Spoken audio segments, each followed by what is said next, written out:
afternoon and welcome to the July edition of Eye on the Storm. It'll be a monthly look at Rio Grande athletics, what's gone on in the past month, what's coming up ahead on the schedule, and lots of things that we'll throw at you as the year goes along. Randy Payton, the Sports Information Director here at the University of Rio Grande, with you this afternoon and joined by our Athletic Director, Jeff Lanham. And Jeff, we tried this show, I guess, in a sense a couple of years ago called Storm Center, but we've changed things around and getting ready to start anew today. It is, and we're excited about this, Randy. It's the opportunity for us just to get out and tell about what's going on in the athletic department, and we're doing a lot of good things, and it's going to be exciting. We're going to utilize many students to host this program. We've got a few student athletes who have expressed interest, and we're going to turn them loose on this program, and to have interviews of other players, other coaches, anybody that's really related and got something to do with dealing with the athletic department and the teams and the programs and the events that we've got going on all year long. And like I said, it'll be on each Wednesday, the fourth Wednesday of each month. And as we said, it'll have a look back at what's taken place in the previous month and what to look for. And we'll have coaches and hopefully get a lot of people involved, as you said. Should be really a fun time. Well, we wanted to start out our first show with, I guess, the rebranding of the old KIAC. Of course, Rio Grande, the last 2 years, a member of the Kentucky Intercollegiate Athletic Conference. But the KIAC done as of June the 30th, rebranded as the River States Conference, and a new logo, a new website, and hopefully a new look on the teams inside the league on a national level is what everybody's shooting for. Well, that is right, Randy. And just wanted to touch base real fast about the KIAC. We were only a member of that conference for 2 years. What's kind of significant about that is the KIAC's been around since 1916, and if you have any mathematics going, that's 100 years that this has been around, and that's phenomenal to think about that as a conference being around that long, even to the point that every college in the state of Kentucky was a part of that league at one time, except University of Kentucky. So that's kind of a neat part of our history. This was actually our second time of being involved with this conference, and now moving on and being involved with the River States Conference. I think we've got the logo that's going to come up with this, and the logo that we have there in front of you, just showing the River States Conference. We have 5 states that are represented, and that's part of the 5 stars running across the top. And you can see the river down below that is in kind of a 5. That's part of the significance as well. The idea that we have a school in Pittsburgh and a school in Owensboro, Kentucky, and the Ohio River connects all of these states, touches every one of them, all 5 states: Pennsylvania, West Virginia, Ohio, Kentucky, and Indiana. So that's part of what we've got going on. The 5 stars also are significant with the core values through the Champions of Character. Of course, the conference, a new website that you can find all of your conference standings, news, and things of that nature on riverstatesconference.com. And, another part of this rebranding, I guess, the unfortunate closing of one of the teams that Rio Grande was a member with in Mid-South Conference, St. Catherine College. That conference, or that school rather, closes, and now Midway, who is one of the members of the River States Conference and has been with female sports only, they were looking to make the move to add some men's sports, and with the closing of St. Catherine, it's kind of got turned up a little quickly. It's got turned up, and yes. They're going to do it this year. Yeah, well, St. Catherine is located there in Kentucky, not far from Midway, which is, both of them are close to Frankfort, Kentucky. St. Catherine did shut their doors as of July 1. It was kind of interesting. Midway had it in their, they had just voted 3 weeks prior to that of going co-ed, with the idea that in fall of 2017 they would start co-ed men's sports. with the closing of St. Catherine, it looked like maybe there would be some possibility. And Rusty Kennedy, the athletic director there, I feel for him, because that's an unbelievable task to bring that kind of change onto a campus that quickly. So the teams from St. Catherine, the baseball team, the men's basketball team, and the men's soccer team, and the men's golf team are all going to be a part now of Midway College, which immediately really is a plus for our conference. That puts us up to 13 full schools, both men and women, and with the idea that we'd love to have 14 as a good even number for us for divisional play and those types of things, which really will allow that to happen hopefully in the near future. Well, I think another thing too, it makes Midway a player in the conference all of a sudden in a number of sports, particularly baseball, where St. Catherine had a good standing, and also they've added some quality kids to their softball program as well. So it's an instant upgrade for Midway. Right. Yes, it is, and I think Midway is going to step up to that, to the point of hiring a new sports information director to help with this addition of these student athletes on their campus. So it's a plus. It's definitely a plus with us. And we've got other schools that have contacted the conference that potentially could be full-time members with us in the near future. And I think definitely the River States Conference is on its way up, moving up. The rebranding of the league is something that the former commissioner, Bill Melton, kind of got started, but the new commissioner, Scott McClure, and the conference SID, Kevin Taylor from up at Point Park, they have really taken the bull by the horns, so to speak. The early returns on the new logo have been great, and these guys are doing everything they can to get the word out that the River States Conference is new and ready to splash onto the scene. Well, they did a nice thing. The conference allotted some funds to each institution to allow for us to start the branding, and we're in the process of doing that as well, with new banners and new signage around campus. That's our goal that we've got going for this year, is just to get that name out there so that everybody understands that we're in a new conference. It's a new name, it's the same conference, it's just a new name. And it fits better, it fits because of the 5 states and the schools that they're spread out. And so Scott has done a great job. So did Joe Glover, at the athletic director at Indiana University Southeast. He was involved with this too, and he has done a fantastic job of staying on top of this and making this transition a smooth transition.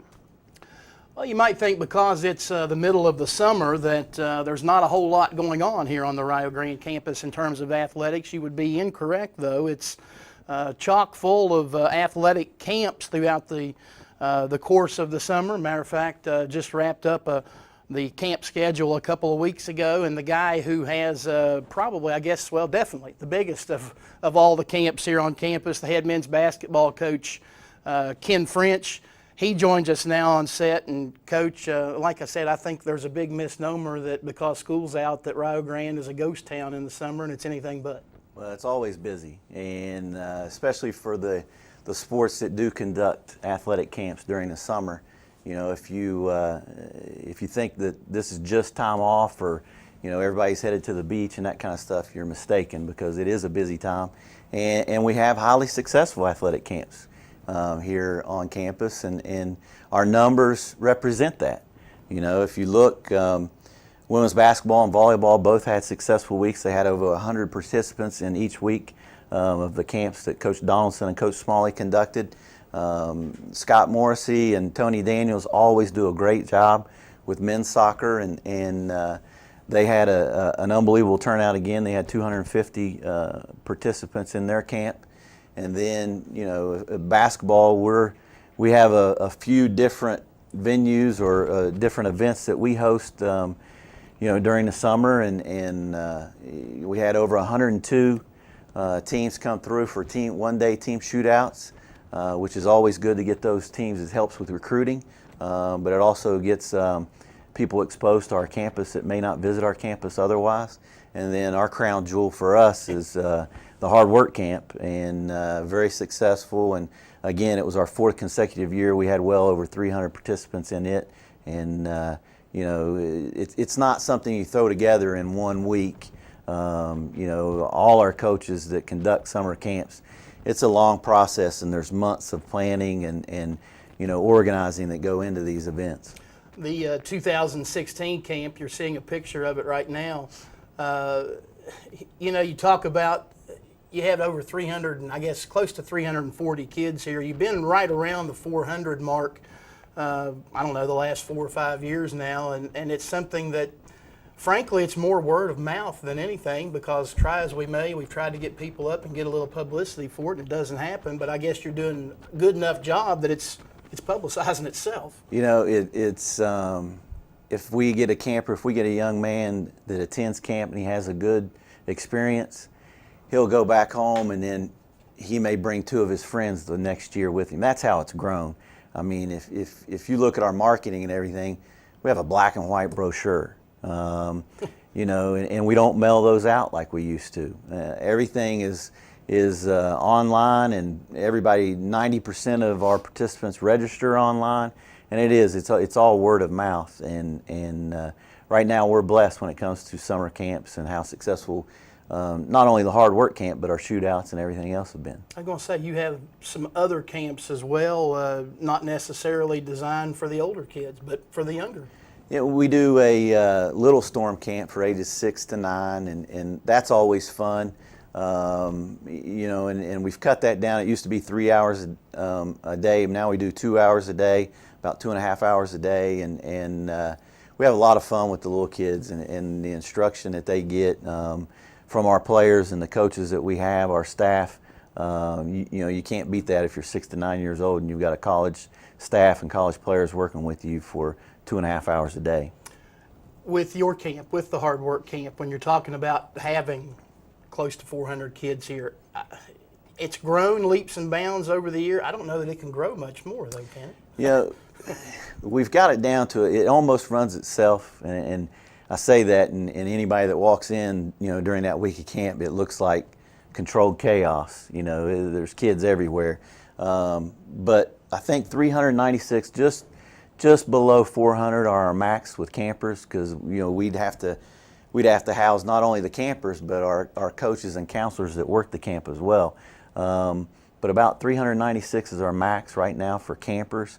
You know, we had campers as far away as Texas fly in this year, and you know we've got staff from North Carolina and almost all around the surrounding states that come in and help us work, and we're starting to develop a tradition of having those same coaches come back every year, because you know it is a great week and it means a lot to them. Before we let you go, I know obviously your camp has grown, but I think all of the camps here at the University of Rio Grande, they're kind of a best kept secret to a lot of people, and obviously while yours has grown leaps and bounds, you'd love to see the other ones grow too.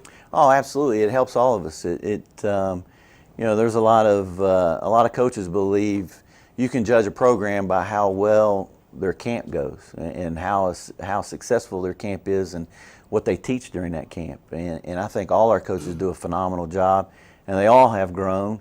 And it's good for the campus, you know, to have all these different people visit, participate in these camps, and they may not be a student athlete down the road, but they may be a student here at the University of Rio Grande. Coach, we appreciate your time. Congrats on another big camp season. Appreciate it. Thank you, Randy. All right.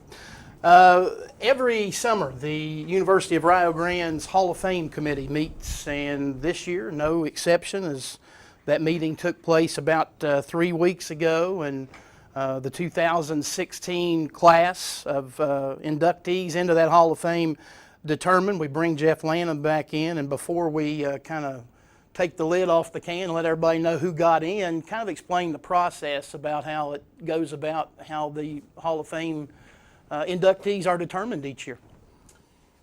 Randy, we just we started the Hall of Fame. I don't have the beginning of the year. I want to say 1977. I think, was our first Hall of Fame inductee group that was there. Right. And I say that because we've been doing it a long time. There's many institutions that are just starting this, and we've got well over 100 now people in the Hall of Fame. There's a nomination process that anyone can nominate any other student athlete, coach, or anyone else that's involved with athletics in any form. Those nominations have to be in by February 1st. We have a process where we collect statistics, and we collect the wins and losses, and we collect everything that would be involved with this nomination, including letters of recommendation. And then one time in the summer, we met about 3 weeks ago. We had 12 members on the committee who met in the booster room in Line Center. We had a working lunch, if you would call that. Randy was involved with that as well, to where we talk about all the nominees, and we look at each individual player, coach, and then we make votes. That group then determines who is involved, who will be nominated, who will be selected, who will be inducted into the Hall of Fame. And when you look at the class that we're about to unveil here in a moment, you talk about 4 guys that are most deserving. I think that's pretty well said. Yes, it is, and it's kind of funny. I've been on this committee. This would be my 12th committee that I've served on as athletic director. It seems like we say that every year, that's what it's supposed to be. I mean, it's what it's supposed to be, and these are individuals that are represent the University of Rio Grande athletics, and represent them in not only statistically and All-American wise, wins, losses, but character wise, and just are good representatives of what we are doing at the university. And it's a great statement that we have every year to be able to do this. I think it's an exciting time. We do the induction during the Bevo Francis tournament. This year it's on November the 19th. That's correct. Because of the 4 people who we are inducting, I think we're going to have a full house.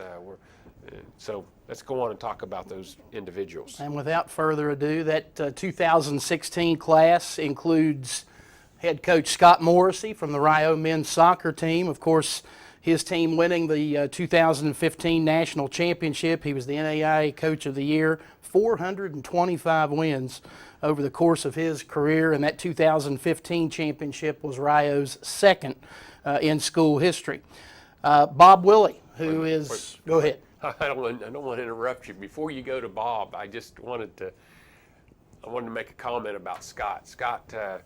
Scott came here in 1989, same time I came back to Rio, and it's just all of these individuals, as we said, are just definitely deserving. And this is the only coaching position that Scott's ever held, and I think that's kind of a neat testament to Rio Grande and to the family of Rio Grande. He went to Tiffin University, was an All-American there at Tiffin, played on a basketball team and the soccer team. So it just is neat to watch his whole career and how things have developed for him throughout his career. So go ahead, sorry. We kind of jumped the gun a little bit there. Bob Willie, who is the longtime men's and women's cross country and track and field coach, in his second stint here at Rio Grande. He's had 15 conference championships, 14 Coach of the Year awards, has coached numerous kids that have gone on 112 All-American finishes throughout the course of his career. We could go on and on and on, but Coach Willie, another one who's had a lot of success in his field. That's exactly right, Randy.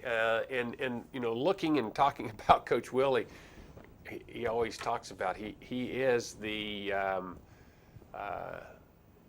longest coach that we have on staff today. And to look at that, we've added that up. It's been over 300 years of coaches for everybody on our staff, and he is the one who's leading that number. And so he's done a fantastic job. If anybody, you want to run, this guy can teach you how to do it correctly and maximize what you have.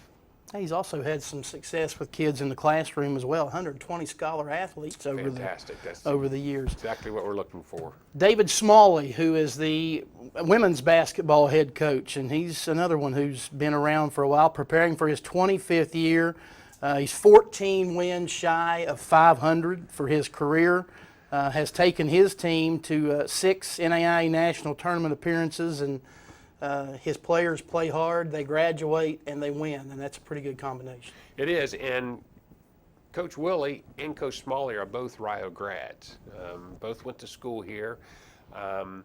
David's been in the high school ranks coaching. He's been in other college ranks as well, and came back here coaching the women's team. Has just done a fantastic job. David does so much, not only on the floor, in practice sessions, but he does so much in our community. David is really an advocate of getting his players out in the community to be involved with whatever's going on out there, and he needs to be commended with that. And our final inductee in the class of 2016 is a men's soccer standout, Paul Nicholson. He was a 2008 NAIA All-American. His teams, while he was here at Rio, 71, 12, and 4. Rio, of course, the runner-up in 2008 when he was a first-team All-American. And he's had a very good professional career playing with FC Cincinnati in the United Soccer League right now. And prior to that, 5 seasons down in Wilmington, North Carolina. He's the all-time leader in games played for that franchise, and quite an ambassador for the program. He is, and Paul has been the headline for the soccer team in Cincinnati. I mean, they played a premier English team a few weeks ago. Coach Morrissey went down, and there was 35,000 people there to watch the soccer game. And I mean, that's phenomenal that he's involved with that, and he's doing a fantastic job. Still playing very well, a high level of soccer for a very good team. And so it is. He's an ambassador to the University of Rio Grande. I really look forward to his time in November. I think it'll be a fun evening, bringing Paul back and having some of his teammates involved with it as well. And again, all 4 of those guys will be inducted into the Hall of Fame at the banquet on Saturday, November the 19th at 7 o'clock in the Davis University Center. That banquet follows the conclusion of the Bevo Francis Invitational Tournament, which runs Friday and Saturday, the 18th and the 19th at the Newt Oliver Arena. The evening begins with a 6:30 p.m. reception. They'll have the formal program to follow at the top of the hour. And if you're interested in tickets for that banquet, they're $15 a piece, and you can purchase them through the Alumni Relations Office. You give them a call at 740-245-7431, and Annette Ward will take care of them. That is correct. That is correct. Before we wrap up, we look ahead, and as we said we were going to do on each program, and looking ahead, you look to August and you look to the start of a new school year. August, the 2016-17 season starts. Men's soccer, volleyball, women's soccer. A little later in the fall will be cross country, but it's an exciting time. It is, and I think right around the 1st of August, 6th, 7th, and 8th of August is when those men's and women's soccer and volleyball are coming onto campus. It'll be the first time this year that we will have a junior varsity team with volleyball, and we will also have a junior varsity team with our women's soccer and our men's soccer as well.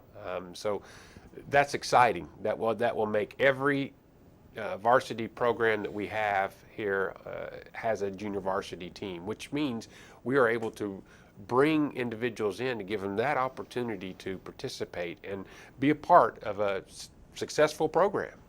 Couple of storylines to follow with the fall as we wrap it up. Men's soccer, of course, trying to defend a national championship. A lot of the players from that team are back. And on the women's side, a program that's been on the rise the past couple of years, a new coach in Tony Daniels. He's obviously a familiar face, a familiar name, but nonetheless gets his first taste of head coaching.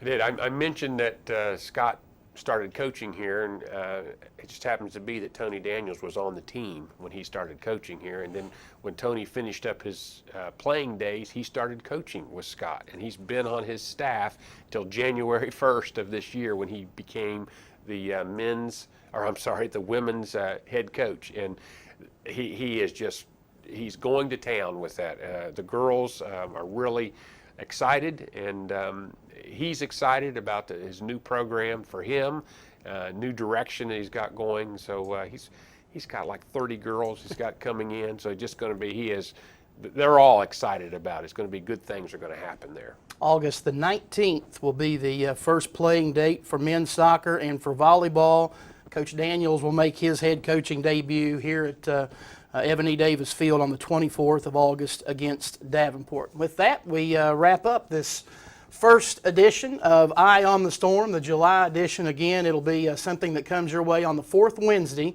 of every month, and will involve students, will involve coaches, and looking forward to a big, big year. It's going to be fun, Randy. It's going to be a fun time. Well, for Ken French, for Jeff Lanham, and our entire crew here, we again thank you for tuning in and invite you to check back with us next month for another edition of Eye on the Storm.